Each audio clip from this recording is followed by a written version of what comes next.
Genesis of the Daleks starts in a rather interesting place with our Doctor being mysteriously sent to a war-torn Skaro, before being given an explanation for his sudden arrival by an unnamed Time Lord from Gallifrey. Obviously, this is a serial which has a lot of love for it, and unsurprisingly, I cannot disagree here because this is just a great serial all around. The way it starts is actually quite cool. I love the uncertainty our lead is instantly faced with upon this story beginning, and obviously, the Time Lords have a lot of power. As we have seen previously in the show, they can basically just send the Doctor wherever they want, which is why I love how immediately dismissive he is of them right off the bat. You enjoy the freedom we allow you.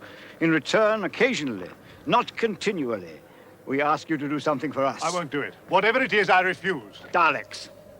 Daleks. Tell me more. It's a good moment right at the beginning that successfully reinstates the danger of the Daleks, something that was much needed after their previous appearance. So the Doctor's mission in this story is to stop the creation of the Daleks, by far one of his biggest foes from the previous 11 seasons of the show, thus he has been sent to their origin to stop these evil metal-encased creatures from destroying all other life forms in the universe. It's quite the setup for a Doctor Who story because not only is the mission about stopping the creation of the Daleks, but it's different from the previous instances where these creatures have invaded or the Doctor has gotten involved in situations where they were actively threatening others, because this time the premise has the Doctor going after them and not the other way around. So you're already starting out in quite an interesting place with the Time Lords giving the Doctor a mission, one that sends him after the Daleks. This one does quite a good job of playing with a number of its different elements, and having all of these separate aspects of the story going on that give our main characters interesting things to do, which all feel as though they are moving the actual story forward. I really liked the elements they were playing around with here, as well as how excellently paced they were throughout this thing's 6-part run. Now, this is Tom Baker's first story at this length, and I found that they did a really good job of actually spreading story developments across the runtime about as well as they could have done for this one. Sometimes that's not handled so well, and you'll have a bunch of stuff happen intermittently throughout the story, and then there's a lot of filler, but this time around, I do feel that they did a good job. And the pacing on the whole for Genesis is honestly great. I've seen this one probably 4 times, maybe 5 times now, and I seem to like it more with each subsequent rewatch. I just find myself getting so thoroughly wrapped up in the conflict, the situations our characters find themselves getting into, and just this story on the whole. It's 2.5 hours long, and succeeds in being interesting every step of the way as it goes towards the finish line. Could this one have been shorter? I don't know, probably. But given how well everything was handled in this, and how captivating all of the story developments, villains, and characters were, I don't think that it needed to be cut down because it's just so effective as it stands, and that's the important thing. Tom Baker continues to just get better and better as the Doctor. I found him to be great within this serial. This is definitely his best one yet, and this is the story this season where he really does feel like the Doctor. He was absolutely the Doctor in all 3 of his previous serials, but this one I just felt it even more so and found that he had an even better grasp on the character this time around than he had before. There was such a great balance between the more lighthearted jokes he had throughout and the serious moments that the story demanded. It is still quite early days for the man as the character, so I think relative to his era, he's not quite there yet. But he's damn good in this one with some truly fantastic moments that we'll get into later, mainly with regards to the serious scenes this story demands, but also the more jovial comedy that Doctor Who often has. That is our future. You've got troubles.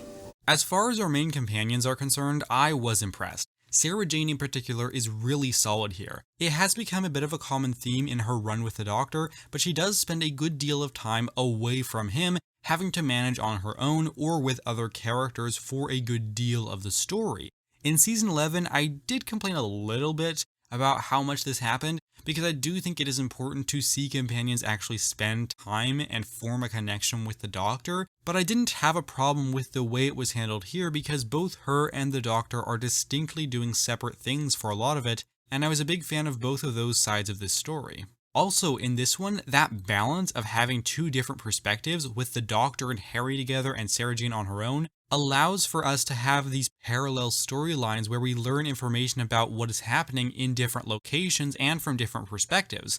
The serial is able to cut back and forth between the two without focusing too much on one specific area, so the separation of characters was applied really well throughout this and was able to highlight all the different elements of this conflict. Not to mention, Sarah Jane as a character is really good and a very compelling lead to follow around. I am really enjoying Elizabeth Sladen in this part. She does get quite a bit to do in this one. The story demands a little more from her than usual, and she's able to pull it off and does excellently. We'll talk more about specific moments later on though. I definitely don't have too much to say about Harry. I do still enjoy the character. I think Ian Marter portrays him rather well and he has a nice presence. He actually spends a good deal of time with the Doctor in this story. The two get along quite well and I enjoy their chemistry together, but he definitely doesn't get a chance to shine the way that Sarah Jane or the Doctor do, but he still works well enough in this one and I like him. Good. Well, now he's got any chance of a cup of tea? What? Or coffee. My friend and I have had a very trying experience. Haven't we had a trying experience, Harry? Very trying, Doctor. Step into the security scan. What, no tea?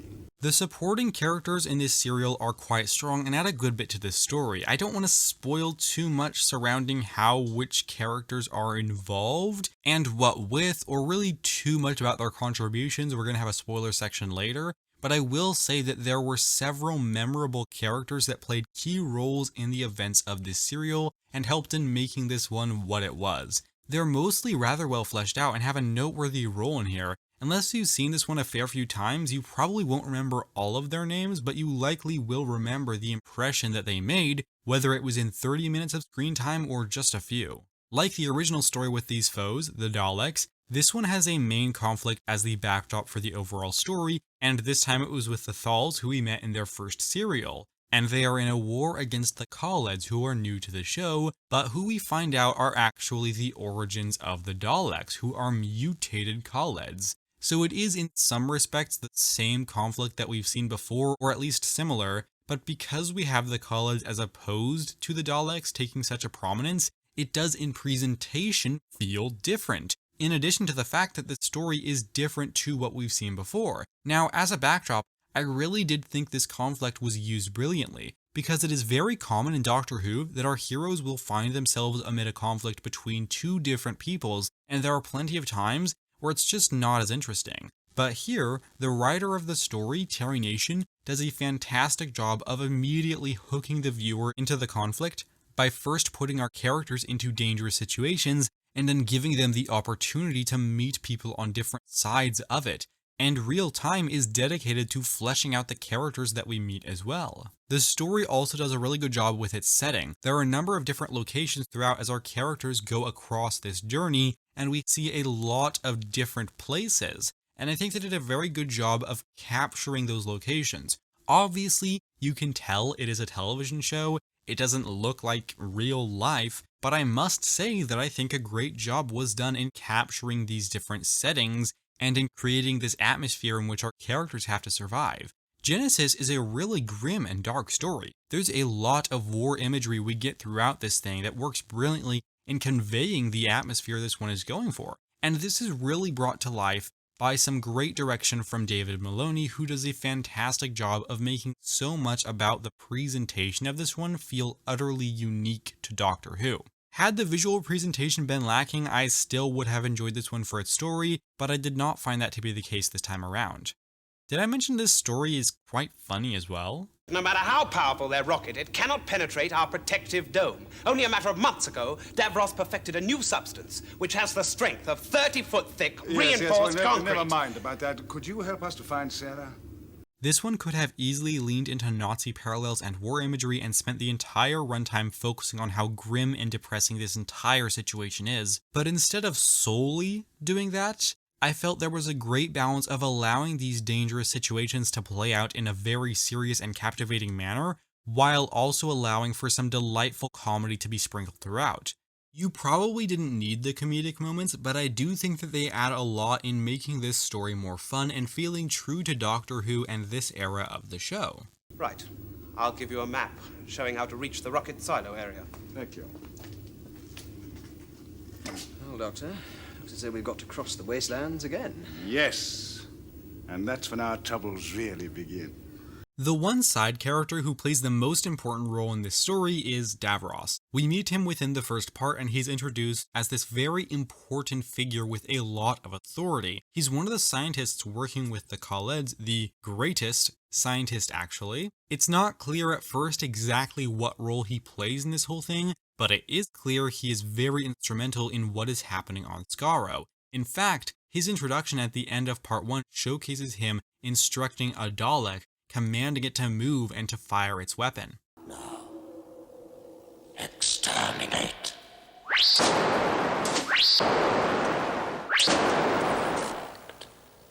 The weaponry is perfect. Now we can begin. This introduction is great for a number of reasons. For one, we immediately get a sense of the authority of this character as he talks to one of the Khaleds and commands the Dalek. Though we don't know much about Davros yet, we immediately know he is important. It's also fantastic because of its presentation, both the scene and the actual character. Davros shows up out of what appears to be the middle of nowhere, and these crumbled stony walls combined with the fog and the dim lighting add a lot to this introduction. And the design of the character is great. He comes across as a bit of a Dalek hybrid, or a midway point between the Khaleds and the Daleks, with his voice sounding quite similar to them, as well as the design of his chair sharing a resemblance. And all of this has a heightened level of interest because of everything that Sarah Jane has just gone through, with her now watching the beginning of the Daleks take place before her very eyes as Davros orders the first test extermination. It's really a brilliant way to end the first part in this serial, and pretty much ensures you're going to come back for part 2. I mean, I'd watch if the story was bad anyways, but you get what I mean. This is a brand new character made specifically to be the creator of the Daleks, and he's by far the most memorable one here, and an absolute standout. Michael Wisher gives a truly great performance as the character, capturing all of the different emotions he needs to, and providing a great deal of range. There's so much that this one does across its 2.5 hours, and unfortunately, a lot of that is stuff you don't want to know about this story if you haven't already seen it. So at this point, I will be giving you a spoiler warning for the 1975 serial Genesis of the Daleks. If you have yet to see this story from the first season of Tom Baker's era as the Doctor, you may feel free to skip this video to the time shown on screen, and with this message delivered, we may continue discussing BBC's Doctor Who. If I tell you what you want to know, I betray millions of people in the future. I can't do that. But you can! You will tell me! You will tell me! You will tell me! He does shout a bit, but that's definitely not his only personality trait. You see him manipulating and scheming throughout here as he works to get what he wants. One of the most messed up things he does here comes at about the halfway mark, where we learn he is helping the Thals to destroy the dome of the Khaleds. This is a fantastic beat in the story because it shows just how far this man is willing to go to achieve his ends. It puts him in a better position to let some of his people he's fighting alongside just die. So he helps the Thals in doing that. It's really great stuff, and it also allows us to see Davros lying and get a look at his manipulating side. Why are you giving us this information? You know that your own people will be utterly exterminated. No price is too great to pay for peace. I only ask that when the war is over, I be allowed to help in the reconstruction of our planet. By dawn tomorrow, our world could be at peace. Also, nobody told me that Michael Wisher was in a ton of different Doctor Who stories before and after this one.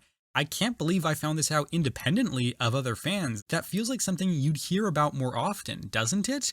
I'm sure that lots of people already knew this, it's just that they didn't mention it to me, so I only figured it out just now.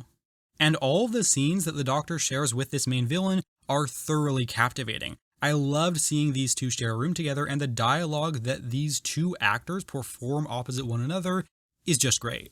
They are totally evil. Evil? No, I will not accept that. They are conditioned simply to survive. They can survive only by becoming the dominant species. When all other life forms are suppressed, when the Daleks are the supreme rulers of the universe, then you will have peace. Wars will end. They are the power not of evil, but of good. These dialogue exchanges are just so fascinating and endlessly captivating. It's pretty incredible how well Terry Nation has crafted Davros as a villain, to to the point where you can understand where he's coming from. He's wrong about so much of what he says, but you get why he acts the way he does, and he's not too over the top either. It's just the perfect blend of all the right elements, which creates such a great villain who works so well opposite the Doctor. If you had created a virus that would destroy all other forms of life, would you allow its use? The only living thing, a microscopic organism reigning supreme, to hold in my hand a capsule that contained such power,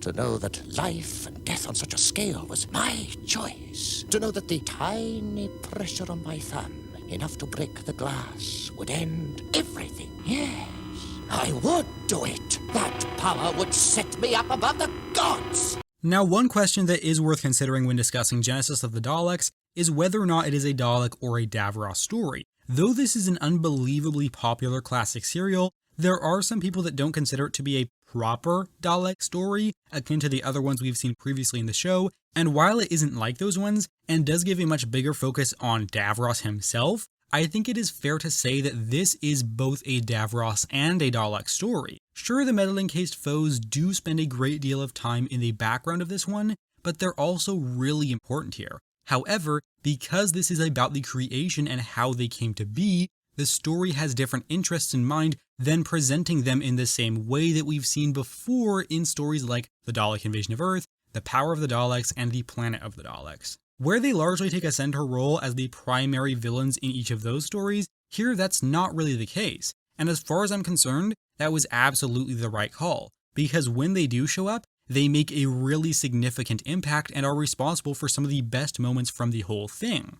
The Daleks can certainly be the driving force behind a Doctor Who story, but by choosing not to simply repeat similar things that have been done before, the show is able to let this story be more unique. And I think Davros' role in this, as I've already discussed, is fantastic, and it makes complete sense to bring in a separate villain as some sort of a singular representation of the hate of the Daleks and make him a big driving force behind the story, not only because it kind of makes everything more interesting, but also because this is the origin of those creatures, which allows them to not be the central villain for the whole piece, but still have incredible moments throughout.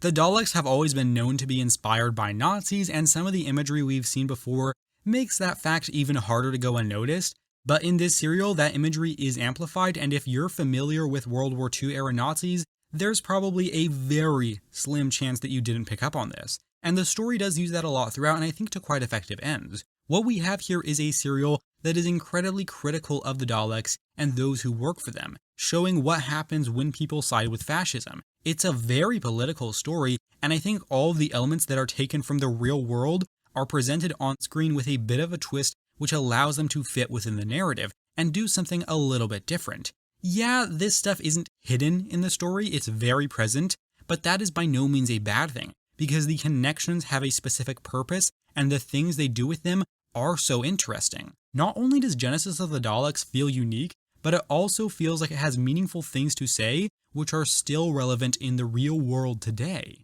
I also found the Thals to be utilized quite well throughout this six-parter. We've encountered them before, and generally, they have been quite sympathetic as characters and as a group of people, and while that is the truth for this one to an extent, we also see them pushed to more desperate ends in here during their war against the Khaleds. We see how far a group of people who have almost always been in the right throughout Doctor Who so far are in this story completely capable of doing truly horrible acts. This really helps to flesh out the conflict between these two different peoples, as we see it not being entirely one-sided, which is helped significantly by splitting up the main characters early in this story to show us both sides of that conflict.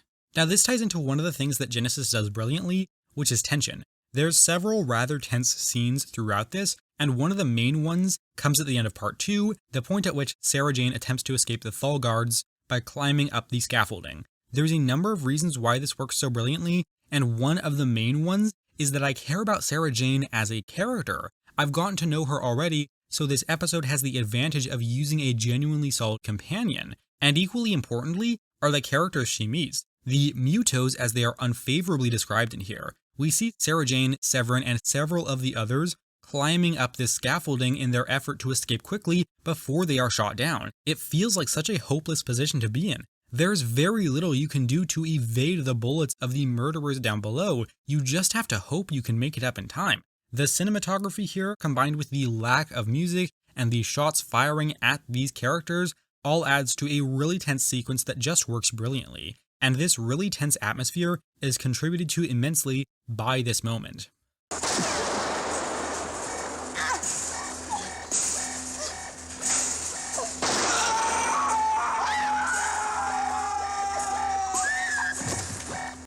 Sarah Jane literally witnesses a man be shot down right in front of her, and he just dies.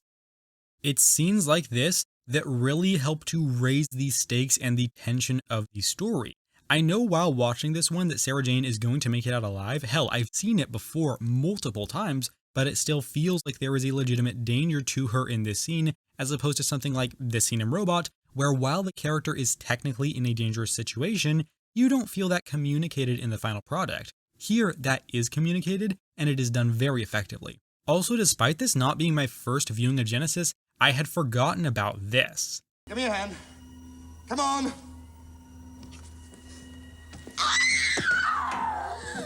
I literally gasped. I was so taken aback by that moment. I mean, Thals used to be the good guys in Dalek stories, and this soldier definitely isn't a good guy.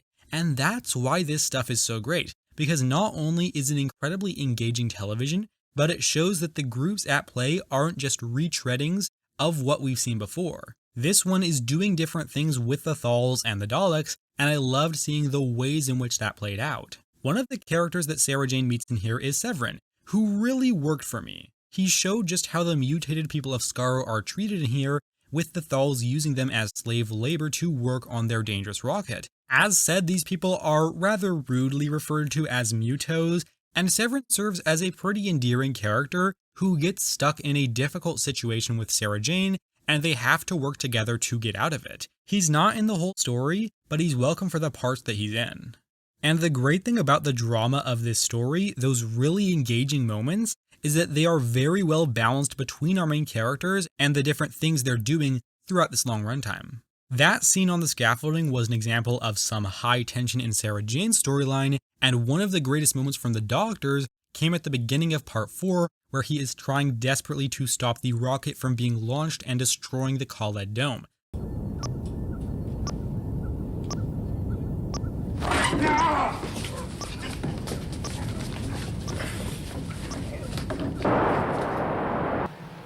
I sent Harry and Sarah in there. The Doctor does everything he possibly can to stop the Thals from destroying the Khaled Dome, who think that by launching this rocket they will be ending the war, and ultimately he fails. They launch the rocket and it doesn't end the bloodshed, it simply causes more. It's such a fantastic scene as we watch the Doctor witness the destruction of the Khaled city, and we see how utterly devastated he is by this, thinking that Harry and Sarah Jane were lost with this explosion. And Tom Baker gives a really good and somewhat understated performance in this scene, where we see the Doctor's reaction to his failure and what he thought was the death of his friends. At the end of the day, this isn't a story about our main characters succeeding. Sure, they make it out of here alive, but their mission of stopping the Daleks once and for all fails. And throughout this one, they continue to see people die before their very eyes. And moments like this highlight how our characters haven't succeeded, and I think that's an important thing to remember. Also, it's just a damn good scene. Did you have friends in the Khaled city? Yes. 2 people very dear to me. I sent them into that Holocaust. Nyder is one of the supporting characters we meet in this one, and he's sort of Davros's right-hand man. He's usually with him, he's always helping out, and he is loyal to the end. He is in many ways a rather straightforward character, but I think Peter Miles does a solid job of portraying someone who is rather unlikable and slimy. He's not the most complicated of figures, but I found that he worked quite well and served as a notable adversary to our main characters. Raven, portrayed by Guy Siner, is another quite unlikable character, and in some ways he is quite similar to Nyder, but where I find that the two diverge rather significantly is that Raven is a much younger character. and we see him showing his eagerness for the death of those on the other side of the war. We'll wipe every trace of the Thals and their city from the face of this land. We will avenge the deaths of all Khalids who've fallen in the cause of right and justice, and build a peace which will be a monument to their sacrifice. Our battle cry will be total extermination of the Thals! This character is very useful in terms of the Nazi Germany connections that the story has, because a lot of younger people were Nazis that worked for Hitler, and it's not like they were just following orders. That is bullshit. The people in this story did horrible things, and some of them were excited about doing them. And this character highlights how there were a number of young Nazis, and unfortunately there still are to this day in different forms. And while we don't see what becomes of that character in the end, odds are he went the way of the other Khalids and was exterminated.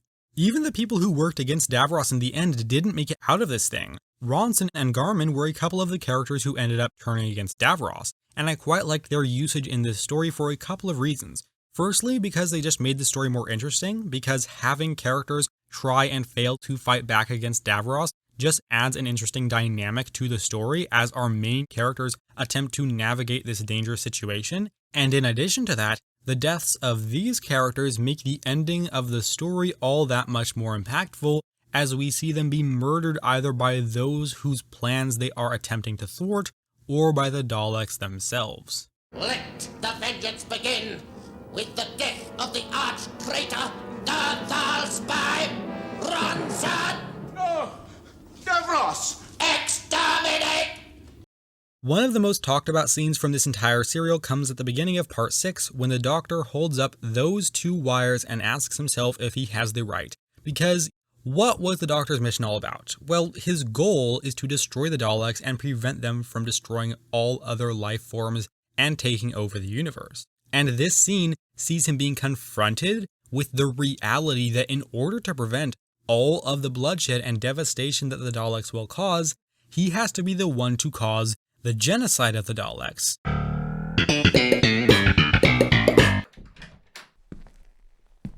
No, I promise I'm with you.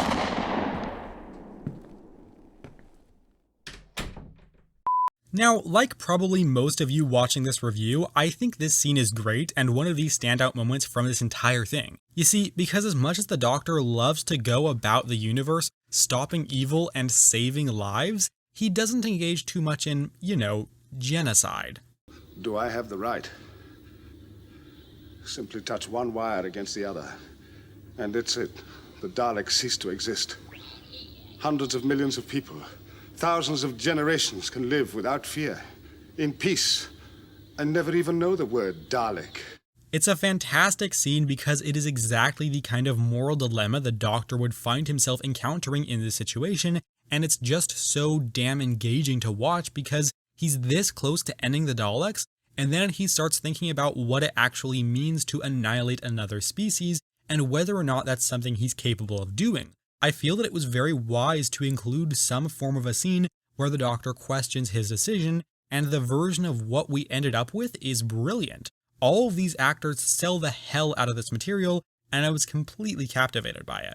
If it was a disease or some sort of bacteria you were destroying, you wouldn't hesitate. But if I kill, wipe out a whole intelligent life form, then I become like them. I'd be no better than the Daleks. Think of all the suffering there'll be if you don't do it.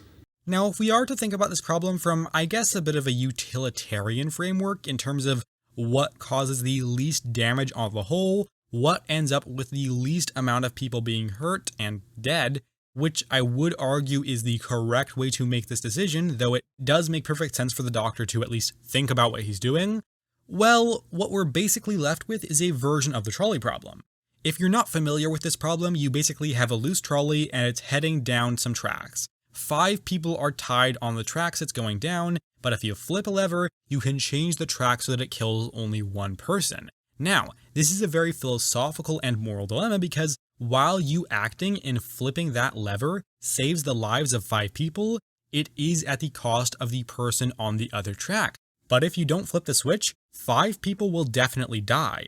The Doctor's dilemma is, while still a dilemma for the character, arguably a much easier one. If he fails to act by pressing the 2 wires together, that will result in the Daleks conquering the universe and murdering everyone. Not millions, not billions, not trillions, all other forms of life. So his decision is whether or not to do nothing and let everyone but the Daleks die, or whether to push the wires together, thus destroying a race that was specifically bred in order to exterminate forms of life that do not resemble them.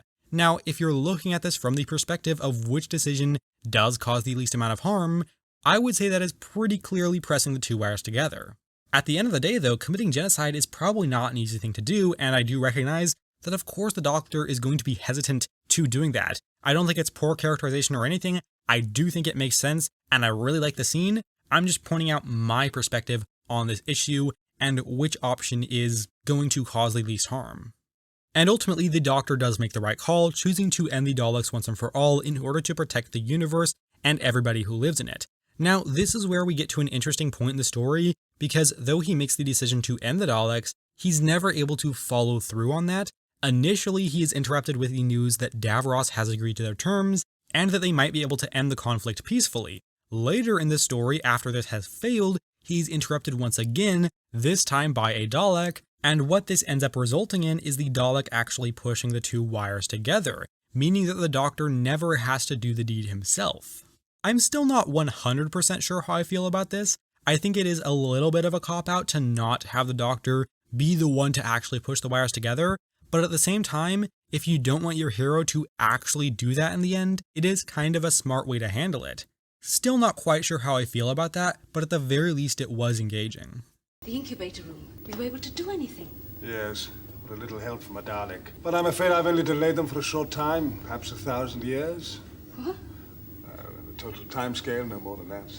That's right, the Daleks didn't actually die in the end, so the wires being pushed together didn't really accomplish all that much, but I suppose given that this story is actually Genesis of the Daleks, they couldn't have been completely destroyed in the end. Part of me does wish that they had followed through with this starting premise of the serial and the Doctor had succeeded in his plan, but to be honest, that's not what they were going for. It's trying to be a story about their beginnings, which honestly, they've done a fabulous job of crafting. As I mentioned earlier, the Daleks are used sparingly, but when they work, they are fantastic. You heard my order.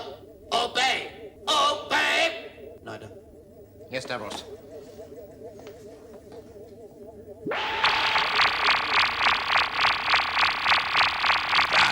Production will continue. Throughout this story, we do see the slow buildup of the Daleks as they get more and more powerful, and we see tests being done with them and they start to accompany Davros around. There are people who are very worried about them, as well as some that are fully supportive of Davros's endeavors. And I love how we see people working against Davros behind the scenes and trying to stop the creation of the Daleks after they realize they might be a lot worse than was believed to be the case. All of that stuff is great, and what it culminates in is everybody losing. Not just the people who'd started to work against the Daleks by the end, but the people who were fully supportive of them the whole time. It's a fantastic and truly chilling way to end the story, and makes complete sense. When the Daleks have no use for these people, they murder them. They are creatures that want the entire universe to look the way they do, so naturally when people collaborate with the Daleks, they get betrayed in the end. It turns out working with fascists is a really bad idea, and I do hope everybody watching this review is decidedly anti-fascist, because let's be honest, f*** fascism. And the final moments of the Daleks in this story are absolutely brilliant. They can help you. Let them live. Have pity. Pity. I have no understanding of the word. It is not registered in my vocabulary bank. Exterminate. I am your creator. You will obey me. We obey no one. We are the superior beings.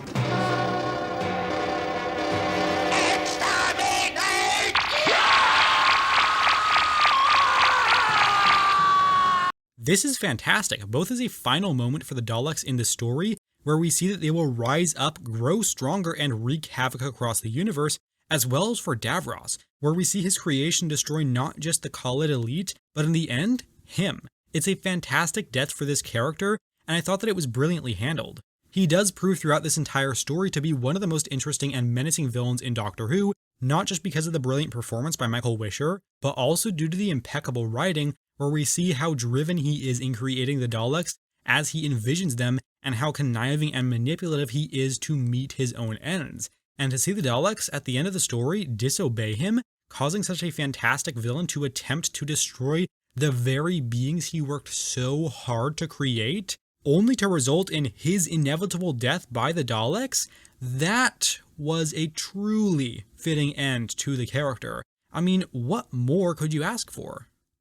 In terms of things that didn't completely work for me about this story, I don't really have much of anything to complain about. I suppose the clams are a bit silly, but I thought they completely fit with the experiments we heard about Davros doing, plus I find the scenes of the Doctor, Harry, and Sarah Jane traveling through the caves to be quite effectively shot and presented. They have a fair amount of atmosphere to them, so yeah, I don't take issue with the clams. I'll never eat oysters again. Wait, they're oysters?